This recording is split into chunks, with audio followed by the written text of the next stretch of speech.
Welcome to Nations Folktale, where the ancient whispers of Africa come alive. Here the spirits of old storytellers dance through timeless tales, legends of wisdom, courage, trickery, and truth passed down from village fires to your ears today. So sit back, let your imagination roam, and journey with us into the heart of Africa, one folktale at a time.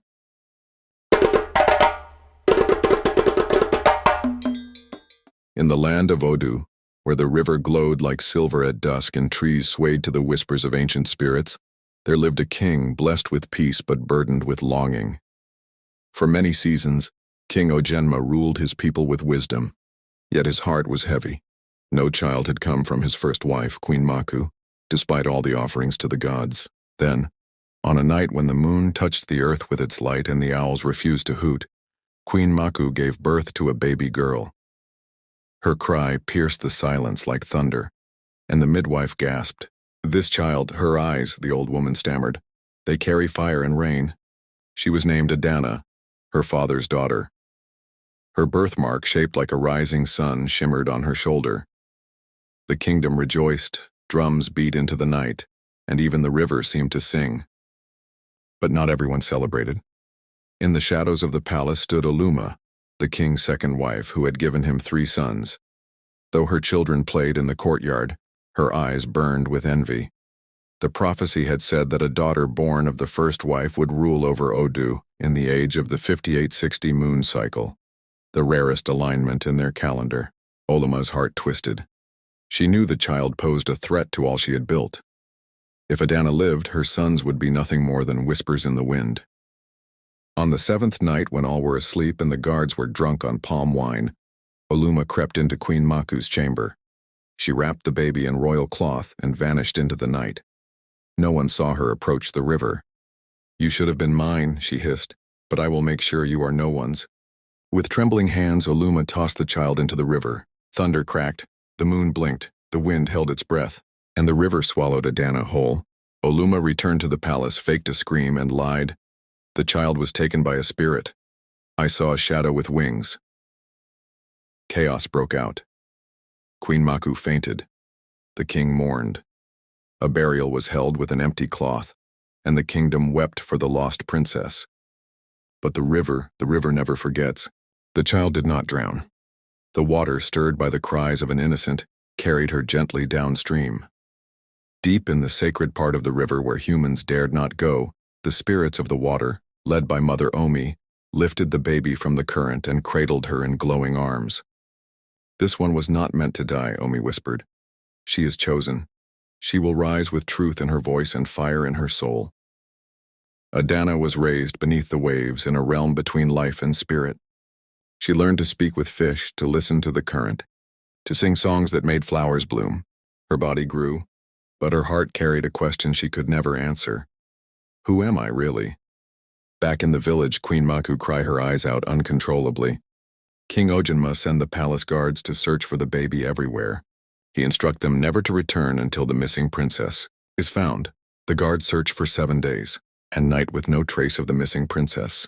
Days turned into months, and Queen Maku continued to pray for her missing child.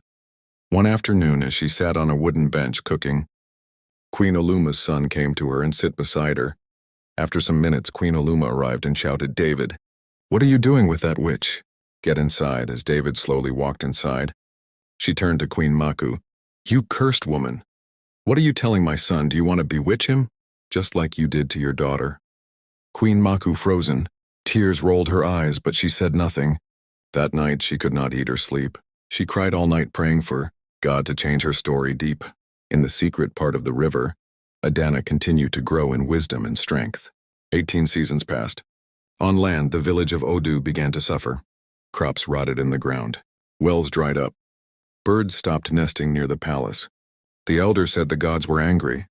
They called it the curse of the lost moon. Queen Maku, now gray with sorrow, still placed a bowl of honey by the river every moon cycle, praying for her lost child. The king, too, grew old, restless, and full of regret. Then on the 60th night of the 58th moon, a night that comes once in many lifetimes, the river stirred. The winds howled like old spirits, and in the deepest part of the water, Adanna's voice rose in a song of calling. Mother Omi appeared before her. "Daughter of the river, your time has come." "But I do not know who I am," Adanna said. "How can I face the world above?" "You were born of light, cast into darkness, and raised by truth. You will remember everything when the river meets the fire." Adanna emerged from the water at dawn, cloaked in pearls, river moss, and grace. A white egret flew above her, guiding her steps to the village she had never known. She reached Odu by mid-morning, just as a festival for rain was being prepared. The villagers stared at the stranger with wide eyes. She was unlike anyone they had seen. Her eyes glowed faintly. Her skin shimmered under the sun, and her voice was like music. "I have come to speak to the king," she said, her tone soft yet commanding. The guards laughed. "The king sees no one today, especially not river girls." Then the elder priestess, Nana Ori, stepped forward. Her eyes widened as she looked at the girl. "The mark, the sun, it cannot be." Adanna showed her shoulder. The birthmark was clear, glowing now as if lit from within. Nana Ori gasped and dropped to her knees. "She has returned, the lost moon child." Whispers rose like a storm. "The river child. Could it be the princess?" She was taken to the palace, where the king stared in disbelief.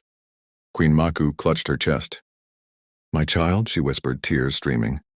Adanna reached forward, placed a hand on her mother's face, and in that moment, visions returned. The night of her birth, the betrayal, the river's embrace. "It was Oluma," Adanna said calmly. "She threw me into the river." Oluma, now older and bolder with years of hidden guilt, laughed nervously. "This is madness. She's a witch, a river spirit come to deceive us." But the white egret flew through the hall and perched on Adanna's shoulder. And then the fire came.